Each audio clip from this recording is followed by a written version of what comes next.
నమస్కారం ఘంటారావానికి స్వాగతం. ముందుగా ప్రధాన అంశాలు. ఆర్బీఐ వడ్డీ రేట్ల తగ్గింపు అంచనాలతో మార్కెట్ల పరుగులు. సెన్సెక్స్ 777, నిఫ్టీ 235 పాయింట్ల లాభం. ఛత్తీస్గఢ్ సుక్మా జిల్లాలో భారీ ఎన్కౌంటర్. 8 మంది మావోయిస్టులు హతం, మృతుల్లో 2 తెలుగు వాళ్లు.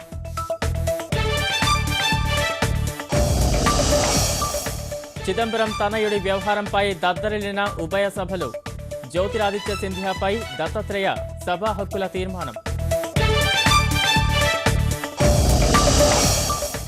వరంగల్ ఖమ్మంలో వేడెక్కిన పురపాలక ప్రచారం.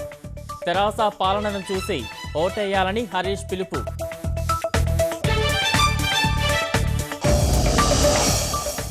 ఆరు లక్షల గృహాలకు 12 లక్షల ఎల్ఈడి బల్బులు పంపిణీకి సమాయత్తమవుతున్న ప్రభుత్వం.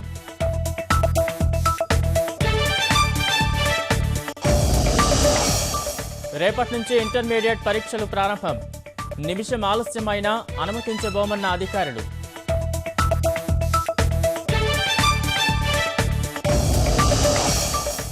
అకాల వర్షాలతో నిండా మునిగిన అన్నదాతలు. నేల రాలిన మామిడి, కళ్ళాల్లోనే తడిసి ముద్దైన మిర్చి.